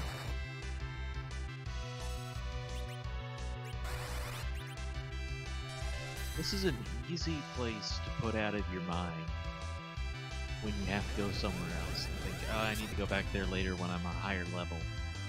Now you're the higher level, but do you prioritize other things before you go back to the summon monsters? That is the question. At this point, there's so many places to open after cashing in all those items, but yeah, it looks like This looks Looks good like for it's Chuck beelining Sora. it to land of summon monsters. So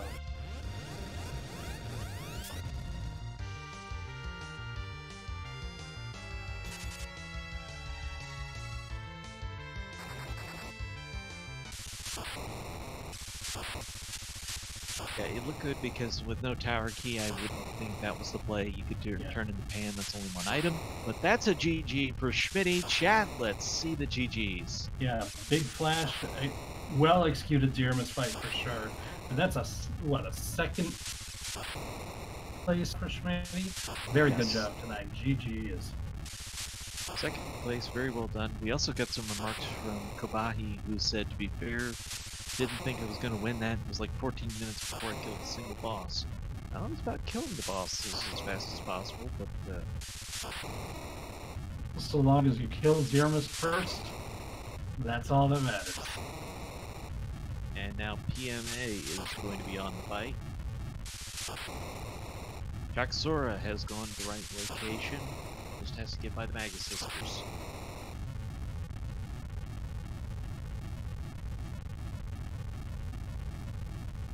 If you're having fun watching this, don't worry that it's almost over. There's actually plenty of free enterprise still ahead this week. I can get up the schedule, I'll tell you about that. Choco making the same play the other runners did and heading to Dark Knight Cecil first. Even at these higher levels, I think this is still a pretty tough fight.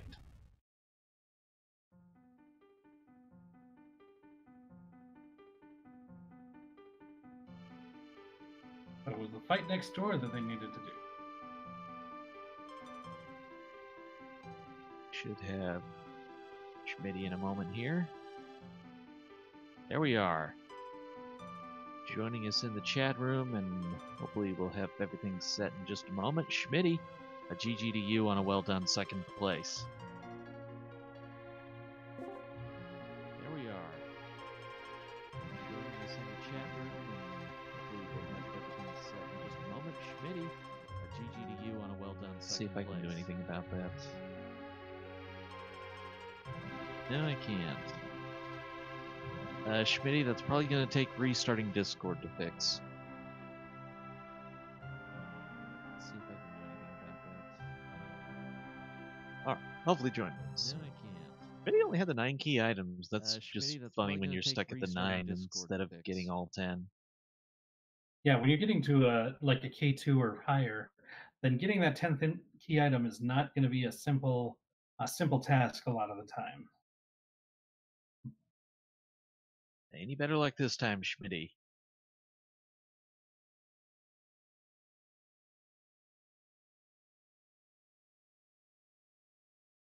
Well, that's unfortunate. Any better luck this time? Well, thank you for trying, Schmitty, and again, GG to you. We saw you make the bold play to. Well, that's unfortunate. Go take on the Magus Sisters when the moon was available, and it obviously paid off. Worked well for you. Golbez guarded the pass, but you had to have the Baron key to get it, and I don't even know where the Baron key was. Go take on the Magus Sisters. We did not see the Baron key on any of our featured runners. Paid off. Worked well for you. It had to have been gate kept by something else. I don't even know where the Baron key was. So probably Twin Heart? Yeah, we did not see the Baron key on any of our featured runners. Yeah, that makes sense. It had to have been gate kept by. I guess it could have been second pan item, so possibly, or Luca key. Yeah, or one of those could have led to it. Yeah, that makes sense. Jaxora has picked up the adamant. Go mode. And I think Jaxora's levels are already perfectly fine. Yeah, after clearing out all those moon bosses. Yeah, it's almost impossible to not have enough levels after doing all the moon bosses.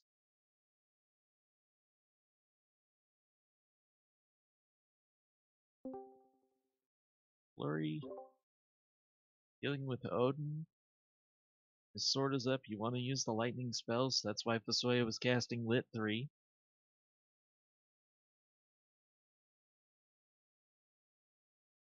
Okay, Here we go this time, possibly. Schmitty, how you doing?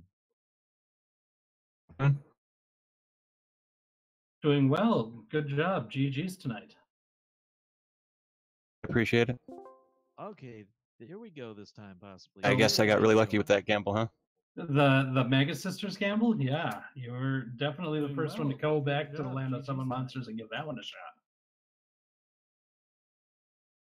There with the two Quakers, and I figured I could probably take it as long as they didn't get The one Mega shot. Sisters gamble, And yeah, you were definitely the first one to go what I back to figured the I land was of in big summon trouble monsters in the and give that race one a because shot. of all the gambles I took early. Hey, you also went to the top of Tower of Babel, didn't you?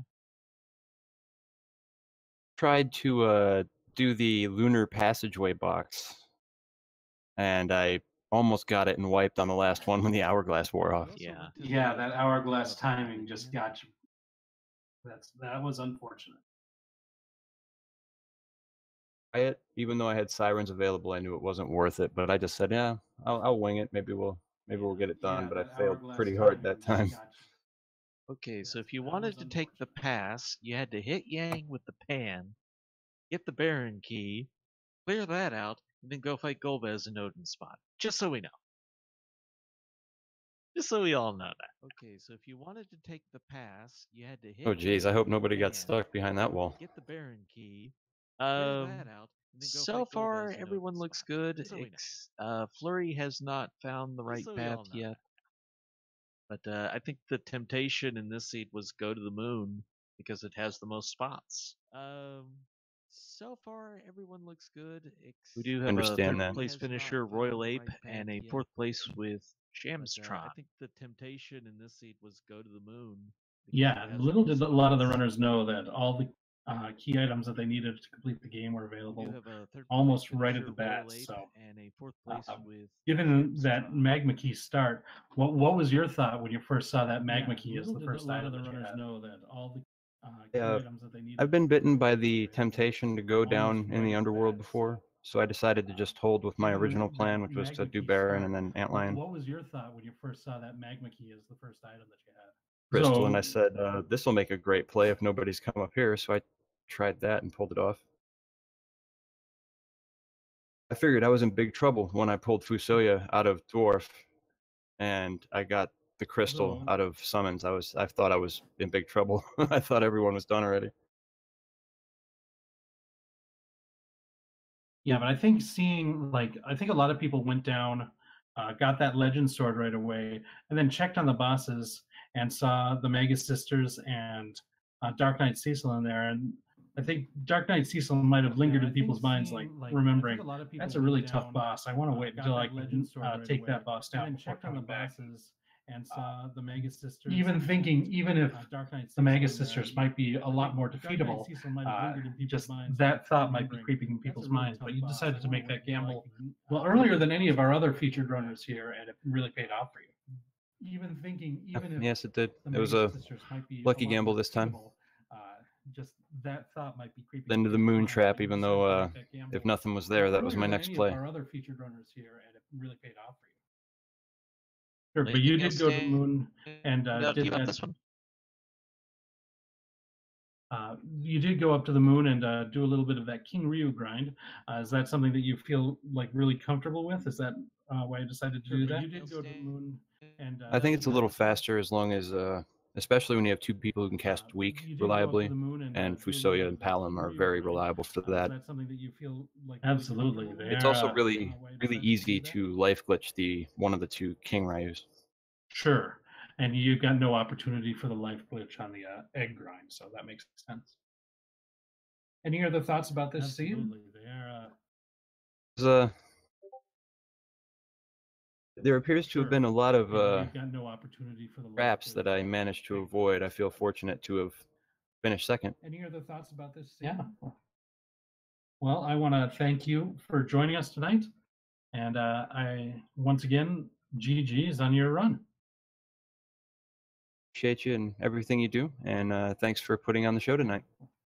All right, take care. I want to thank you for joining us tonight, and I once again, GG's on your run. So with that, we still have our 3 runners going on stream. PMA is going to have to All redo right, take care.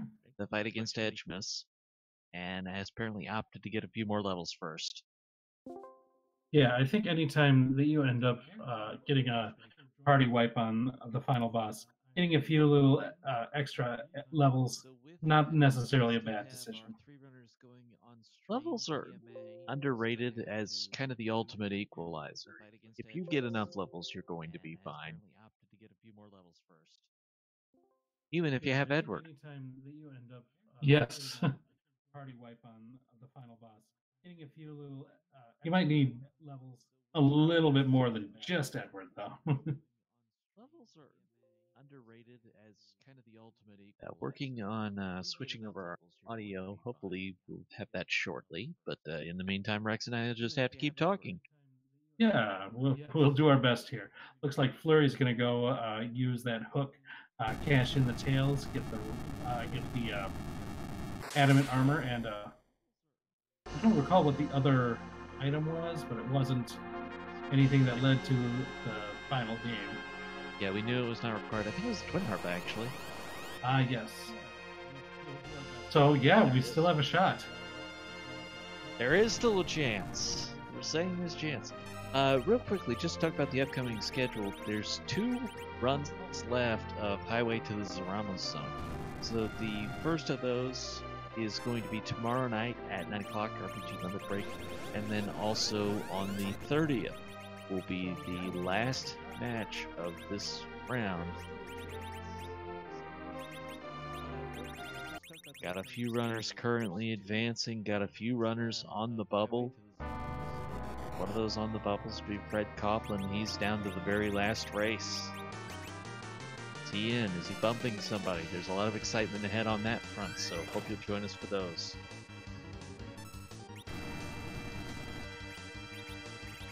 Silver Star 6609 has finished. That is our 5th place finisher. GG Silver Star. Oh yes, we have it. Flurry is going for the Twin Harp. Real quick to our restreamer, if we could please, hopefully Flurry's audio is good enough that we'll be able to hear this. But we'd like to get the audio there if we can.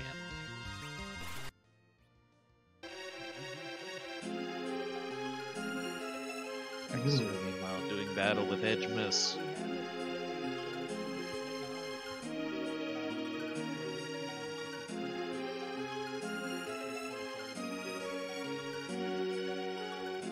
Yeah, if you're watching this and you're new to the Free Enterprise Randomizer, one of the other nice little things that Boardface has put into this this randomizer for us is the Twin Harp.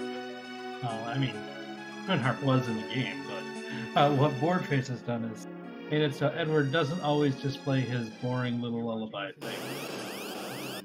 In fact, we'll soon find out what exactly Edward's tune tonight is going to be.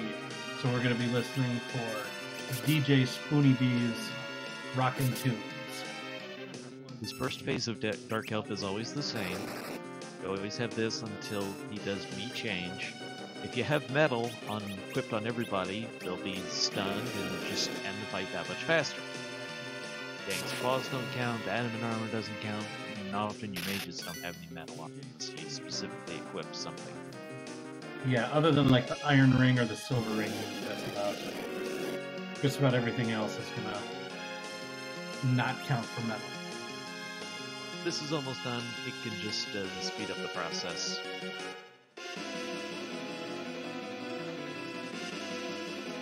Flurry also didn't take a safety save before this, but I can't imagine anything being here that's particularly threatening at this point. Exora and PMA is back for revenge against this fight.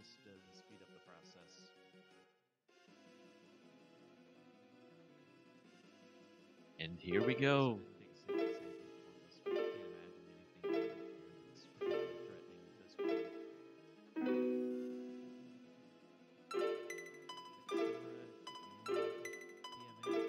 With a little Chrono Trigger.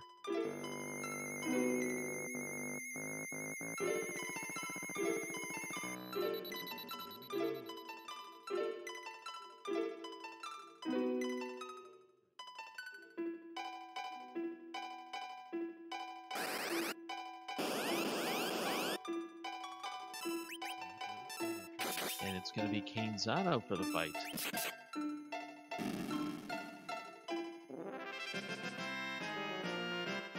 Both runners reset out at the same time. Wow.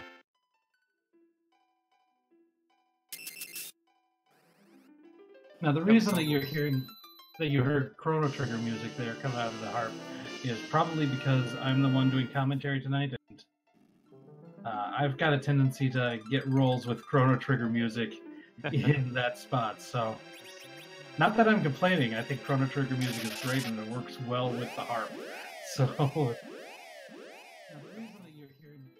So that's one of the extra enjoyable little extras that are in the free Enterprise Randomizer. There's so many of these to explore. You just want to have fun. Yeah, I don't think there's the 250 that we have for the Zeramis flag, but there are dozens of them for sure, and it's great.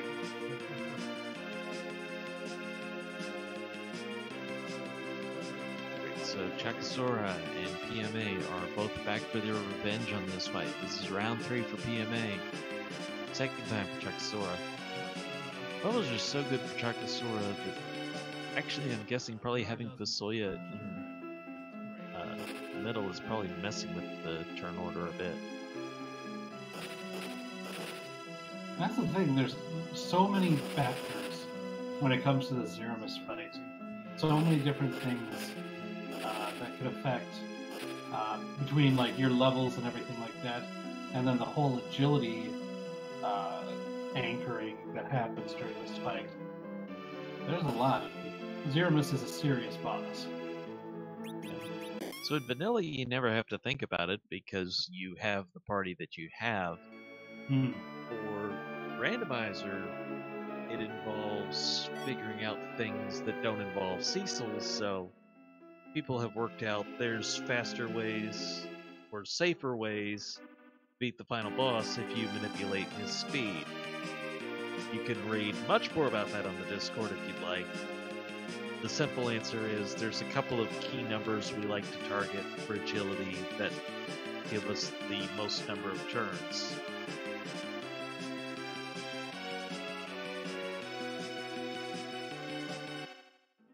And the other simple answer is if you level up on high enough, it doesn't usually matter. Yeah, if your levels are tremendously high, then you're just going to be able to eat big bangs all day long. When you look at this HP, and the Soya might go down to a full power big bang, and Porum would to a full power big bang, but Kane, Cecil, Yang, they're not dropping. Yeah, it would also depend on the magic defense, the equipment that they've got equipped, and good old-fashioned RNG.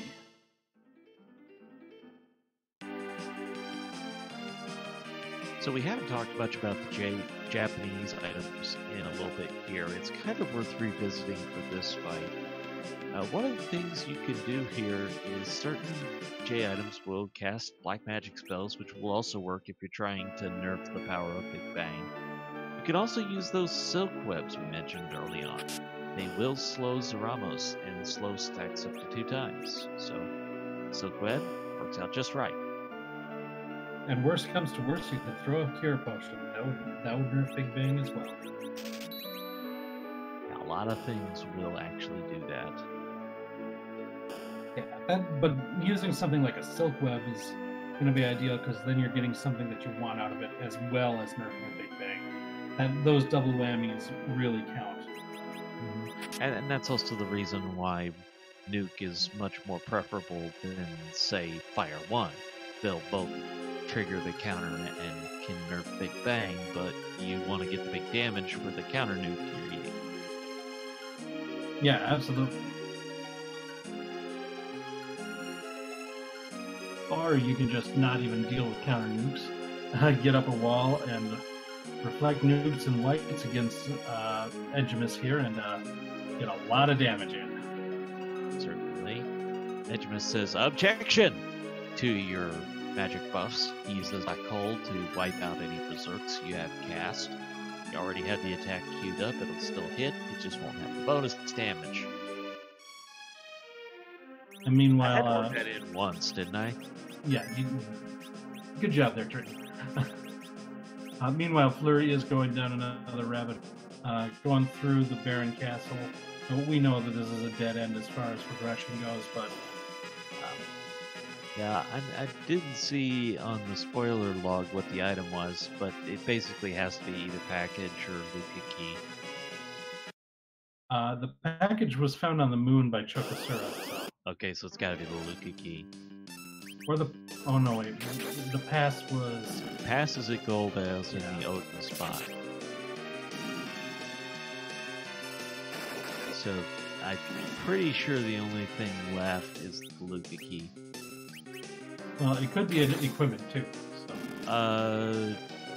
Yes, but we'd also have to have another spot then. We haven't seen the bottom of the sealed cave. Which would require the Luca key. Oh, well, that you do have a good point there. Logic.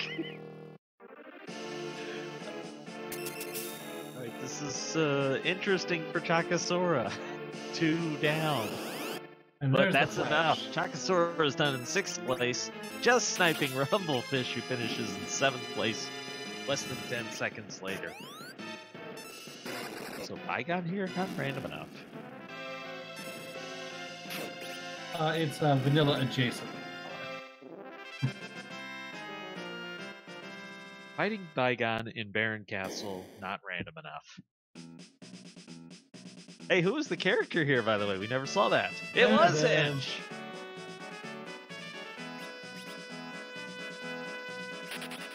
Is he gonna take Edge? No. I can understand that, considering we never saw weapons for Edge. I mean, if you had either one of the big weapons, you'd probably take Edge. If you knew where ninja swords were, maybe you'd take it. But you'd have to go level them up and stuff. Yeah, I don't know if it would be worth the time to level up at this point in the game. He would get levels really fast. I mean, you're only talking about 3 fights. That's true, but those are still 3 fights you don't have to do. Alright, so what is this item going to be? And then I'm guessing Flurry is actually going to find the pass, because if you're here, it just makes sense you do the Odin spot. Media phase for PMA. Okay, that was the Crystal Sword, so it was not the Luca key. Well, then I have no idea what's left. The Mist Dragon. We never saw the Mist Dragon. There we go. Where could we have missed the Mist Dragon? Maybe that's on the bottom of the Seal Cave, too. PMA down in 9th place. We still have to have the Luca key.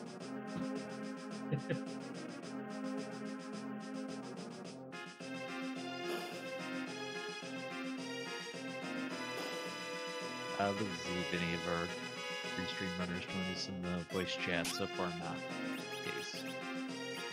So yeah, gonna find Golbez here, which is an interesting fight.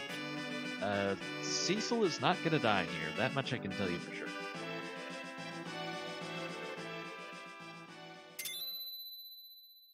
This is gonna leave Flurry as the last of our featured runners. And this is going to reward Flurry with the pass.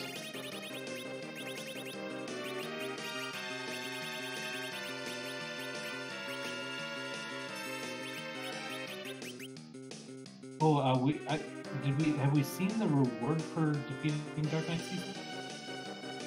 For beating Dark Knight Cecil, we did not. GG, Chakasora. GG. That fight with the second try? Yeah, kind of pulled that one by the skin of my teeth there. Oh, you had 2 people down, but got the reflect nuke off. Thank goodness. So, I guess the biggest thing was you followed the path of the moon, didn't you? I know. I'm ashamed because something told me that either Dark Knight Cecil or the Maggot Sisters had to adamant. I just had that feeling in my gut. But unfortunately, I didn't follow my gut, went to the moon thinking maybe it's up there. I'll give the moon a chance this time. Nope. Oh my. You gotta learn when the choice is between your brain and your gut. You go with your gut.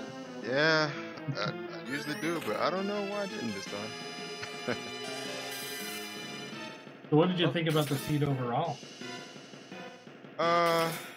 It wasn't really a bad seed. I thought I played well in the beginning, knocking out bosses left and right. But yeah, I didn't think it was a bad seed. I just saw Golbez go down for Flurry. This is going to net the pass. Did you ever see D-Best? I don't think I did. I'm Okay. looking Yeah, I at don't- my tracker. I don't think I did. I don't think any of our featured No. runners have to be missed. Where was the pass? Golbez guarded it in the Odin spot, Ah, which required pan turn in to get the Baron Gate. right. Which required the moon. Yeah, Probably it, wasn't worth it. yeah, it's quite a rabbit hole. Yeah. Though you would also be rewarded with Edge, who was in Baron Castle. Oh, okay. Okay, good. Flurry now going back to the underground. Hopefully going to be Did, going back. did we have any runners that dived underground early? Somewhat early, but no one took the gamble of going on the Maggot Sisters early. Right. So they found they talked to Yang down in Sylph Cave, so we're able to get the Darkness Crystal and the Legend Sword early, but not, Right. you know, Not right basically away. at the same point that you were at by the time you went down there. Oh, okay. Not right away, pretty much. Well, they went down earlier, but they when you were everyone still was completing Tower of Zot, Mount Ordeals, Kabul, and getting those early places cleaned out in the underworld. They might have done it in a different order, but by the time all okay. that kind of first level stuff that was done, you weren't super far ahead or behind of anyone. Right. Okay. I was just wondering.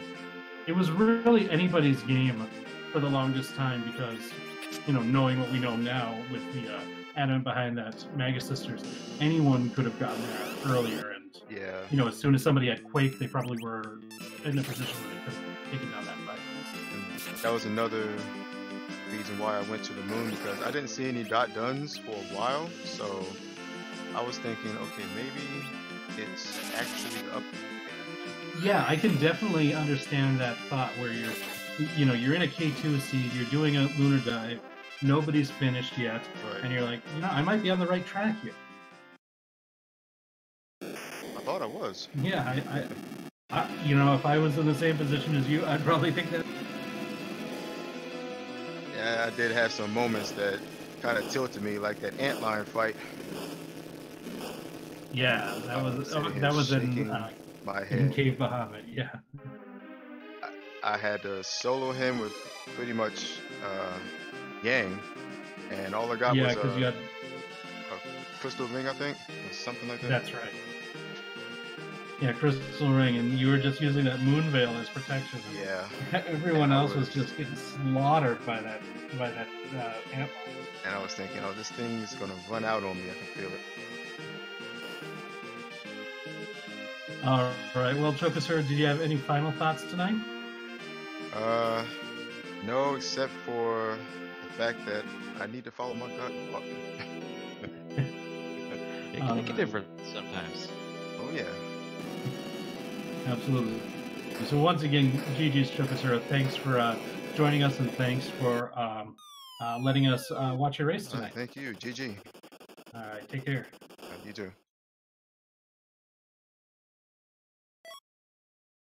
I think what we're going to do for one thing real quick.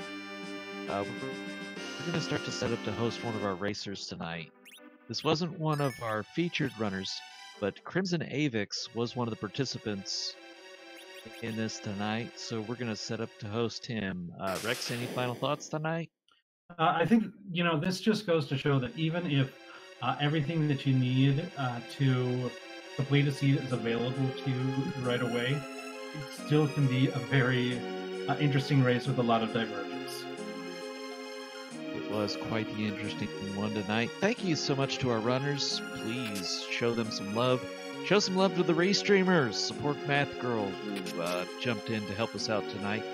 First night of hopefully what's a longing, successful free streamer career. Thanks everybody for joining us tonight. Hope you have a great rest of the day.